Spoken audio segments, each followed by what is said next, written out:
नमस्कार and I welcome to all of you in global lookout. दोस्तों, Russia Ukraine war को लगभग 200 दिन हो चुके हैं, लेकिन कोई भी कंक्लूजन या डिसीजन निकलता दिख नहीं रहा है वॉर का। और अब तो ऐसा भी कहा जा रहा है कि वॉर के चलते रेडिएशन लीकेज भी हो सकता है। इसलिए इसके अगेंस्ट तैयारी पूरी रखनी चाहिए और स्टेप लेने चाहिए ताकि ये ज्यादा हार्म ना पहुंचाए ह्यूमंस को। वॉर के चलते कई हजार लोगों की डेथ हो चुकी है। वर्ल्ड इकोनॉमी पे भी बहुत बड़ा असर पड़ा इससे। ऑयल के प्राइस बहुत ज्यादा शोर कर गए हैं। दरअसल यूएस और यूरोपियन यूनियन के सैंक्शन के बाद रशिया से जो ऑयल परचेज है वो काफी कम कर दिया गया था, यूरोप द्वारा और बाकी कंट्रीज के भी द्वारा, जिसकी वजह से सप्लाई बहुत ज्यादा कम हो गई थी और डिमांड उतनी ही थी। इस वजह से ऑयल का जो प्राइस है वो बढ़ने लगा। हालांकि अभी भी यूरोप रशिया से ऑयल परचेज करता है और थोड़ा नहीं, लगभग 1 मिलियन बैरल ऑयल परचेज करता है पर डे। लेकिन प्लान ये है कि दिसंबर तक फाइनली कंप्लीट बैन लगा देना है रशिया पे और उससे कोई भी एनर्जी परचेज नहीं करना है। इसी की वजह से वॉर की शुरुआत के थोड़े टाइम के बाद हम लोग ऑयल प्राइस में राइज देख रहे थे, लेकिन उसी टाइम पे इंडिया और चाइना ने रशिया से परचेज बढ़ा दिया, जिससे हुआ क्या कि यूएस और यूरोप का जो सैंक्शन था रशिया पे वो बहुत हद तक बेअसर हो गया और उसका उतना असर पड़ा नहीं रशिया की इकोनॉमी पे। वेस्ट का प्लान था कि रशिया को तरसा देना है पैसे के लिए, इनकी इकोनॉमी को इतना डिस्ट्रॉय करना है, इतना डैमेज पहुंचाना है कि ये पछताएं कि इनने वॉर क्यों शुरू की थी यूक्रेन से। लेकिन ये सब प्लान फेल हो गया वेस्ट का। अभी रिसेंटली एक फोटो भी बहुत ज्यादा स्प्रेड हो रही है रशिया में और यूरोप में, जिसमें जो प्राइस का डिफरेंस है डिफरेंट डिफरेंट कमोडिटीज का रशिया और यूके में, वो दिखाया गया है। इसमें बताया गया कि कैसे सैंक्शन के बाद रशिया में जो कमोडिटीज थी उनके प्राइस गिरे हैं और उल्टा यूके में बहुत ज्यादा इन्फ्लेशन बढ़ने लगा है। तो एक तरह से ये कह सकते हैं हम लोग कि ये जो यूएस और वेस्ट का सैंक्शन था ये बहुत हद तक बैकफायर किया है यूरोप को और यूएसए को। इसीलिए अब वेस्टर्न कंट्रीज एक नए प्लान के साथ आई हैं। 2 सितंबर को G7 मीटिंग में इस ग्रुप ने डिसाइड किया कि हम लोग रशिया के ऑयल को मार्केट में आने से नहीं रोकेंगे, लेकिन इसके प्राइस पे कैप लगा देंगे। इसके बाद रशिया ने इसके अगेंस्ट वार्निंग भी दी है कि अगर ऐसा हुआ तो अच्छा नहीं होगा। एनालिस्ट का भी इस केस में ये कहना है कि ये हो सकता है बैकफायर कर जाए। इसका रिजल्ट डिपेंड करता है बहुत ज्यादा इस चीज पे कि इंडिया किसकी साइड लेता है और चाइना किसकी साइड लेता है।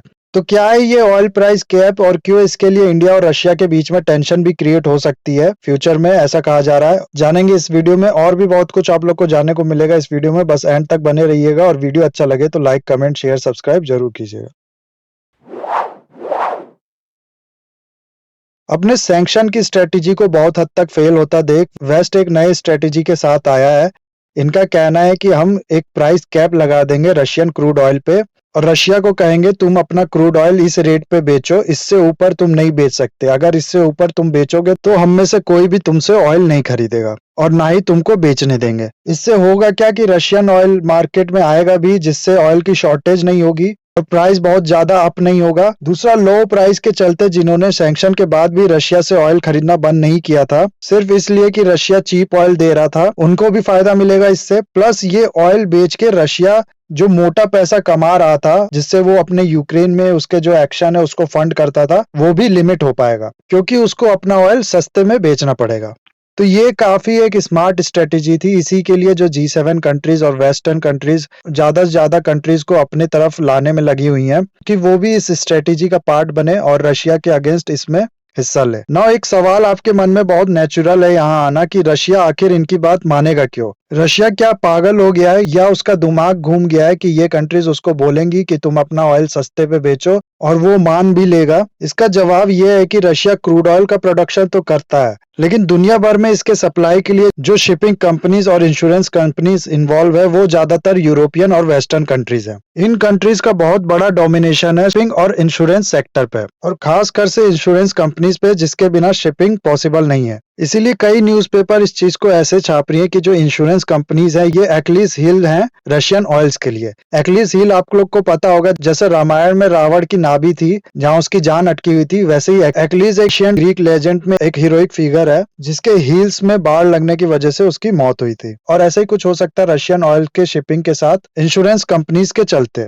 मरीन इंश्योरेंस और री इंश्योरेंस में जो डोमिनेंस है यूएस का, यूके का और यूरोप का, ये बहुत ही ज्यादा है और इसी डोमिनेंस का ये कंट्रीज फायदा उठाना चाहती हैं। ये अपनी कंपनी से कहेंगी कि आप पहले देखो और चेक करो कि जो ऑयल रशिया सप्लाई कर रहा है वो किस रेट पे कर रहा है। अगर वो रेट हम लोग ने जो प्राइस कैप लगाया है उससे ज्यादा है तो आप उस चीज का इंश्योरेंस नहीं करोगे, या फिर जो इनकी शिपिंग कंपनीज है वो इसकी शिपिंग नहीं करेंगी, जिसकी वजह से रशिया का जो ऑयल है वो सप्लाई नहीं हो पाएगा। इसी के चलते जो इंश्योरेंस और शिपिंग कंपनीज है वो भी चिंतित है, क्योंकि बहुत ज्यादा बर्डन ये सब चेक करने का उन्हीं के ऊपर है। दूसरी ऊपर उनके बिजनेस भी इसकी वजह से कम होगा। कई एनालिस्ट का कहना है कि ये चीज बैकफायर भी कर सकती है, जैसे सैंक्शन ने बहुत हद तक किया है, खासकर से अगर इंडिया और चाइना इस प्राइस कैपिंग के लिए तैयार नहीं होते हैं तो। दरअसल ये जो आइडिया है ये दिया गया है यूएस के जो ट्रेजरी सेक्रेटरी है जेनेट येलेन उनके द्वारा। हालांकि बहुत सी यूरोपियन कंट्रीज ने इस स्ट्रेटेजी की ओर पॉजिटिवनेस दिखाई है, लेकिन इससे होगा क्या? एक तरफ तो ये यूरोपियन कंट्रीज कहती हैं कि हम दिसंबर के बाद से रशिया से एनर्जी इंपोर्ट बिल्कुल बंद कर देंगे और उस पर सैंक्शन लगा देंगे। दूसरी तरफ अगर इस स्ट्रेटेजी की ओर आगे बढ़ता है यूरोप और यूएसए, तो इसका मतलब होगा कि ये लोग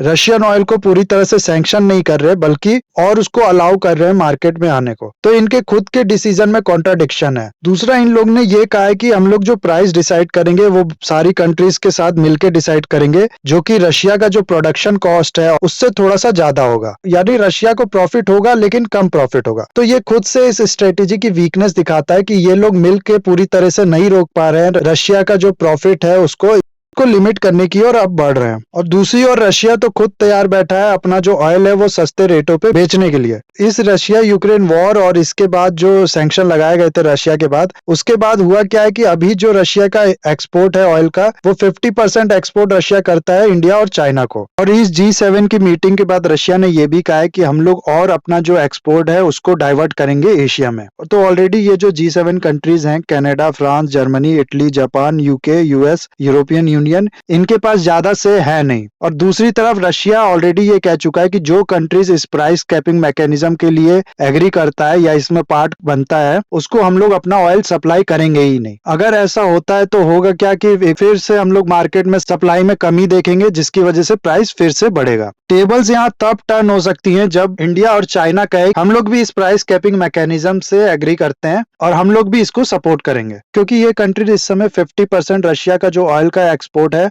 वो कवर करती हैं। इसीलिए अगर ये कंट्रीज कंटिन्यू करती हैं रशिया से ऑयल बाय करना और प्राइस कैपिंग मैकेनिज्म को नकारती हैं, तो अब तो रशिया पे कोई असर पड़ेगा नहीं। लेकिन अगर ये कंट्रीज भी एग्री कर जाती हैं प्राइस कैपिंग के साथ, तो रशिया के पास कोई ऑप्शन नहीं बचेगा और उसकी इकोनॉमी पे बहुत बुरा असर पड़ेगा, जो कि रशिया का वर्स्ट केस सिनेरियो होगा। दूसरा, रशिया पे नेगेटिव असर ये पड़ सकता है कि रशियन ऑयल की जब डिमांड कम होगी मार्केट में, तो उनको अपनी प्रोडक्शन कम करनी पड़ेगी, जिसकी वजह से उनकी जो प्रोडक्शन कैपेसिटी होगी फ्यूचर में उस पर भी असर पड़ेगा। इसीलिए अब ये कहा जा रहा है कि ये प्लान भले यूएस और वेस्ट का हो, लेकिन इसमें बहुत बड़ा जो से है वो इंडिया और चाइना का है। बहुत हद तक इन पे डिपेंड करता है कि ये किसकी तरफ जाते हैं और कौन सी साइड जीतती है। इसीलिए रिसेंटली रशिया के जो फॉरेन मिनिस्टर हैं सर्गेई लैवरोव, इनने कहा है कि हमें भरोसा है कि इंडिया इस चीज में इन्वॉल्व नहीं होगा, क्योंकि वो इंडिपेंडेंट नेशन है और वही करता है जो उसके लोगों के भले के लिए हो।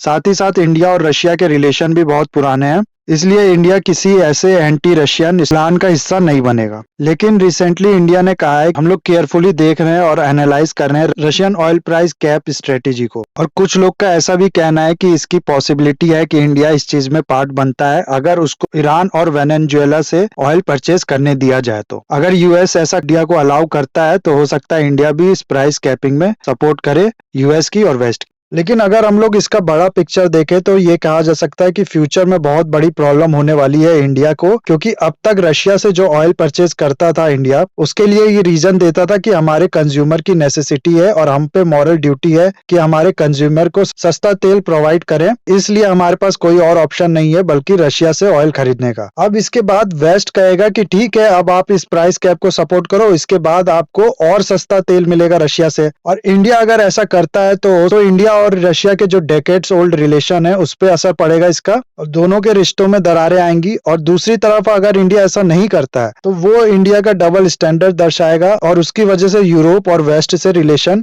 इंडिया के खराब होंगे। तो आने वाले टाइम में दोनों ही केस में इंडिया के लिए थोड़ा प्रॉब्लम बढ़ने वाली है और जरूरत है इसको बहुत समझदारी से डील करने की। और वर्ल्ड को हम लोग देख रहे हैं कि ये एक एनर्जी वॉर की ओर बढ़ रहा है, जो कि अच्छा सिग्नल नहीं है। और इस तरह से जो एनर्जी का और फूड का वेपनाइजेशन है, ये ग्लोबलाइजेशन के खिलाफ बहुत बड़ा क्वेश्चन उठाता है।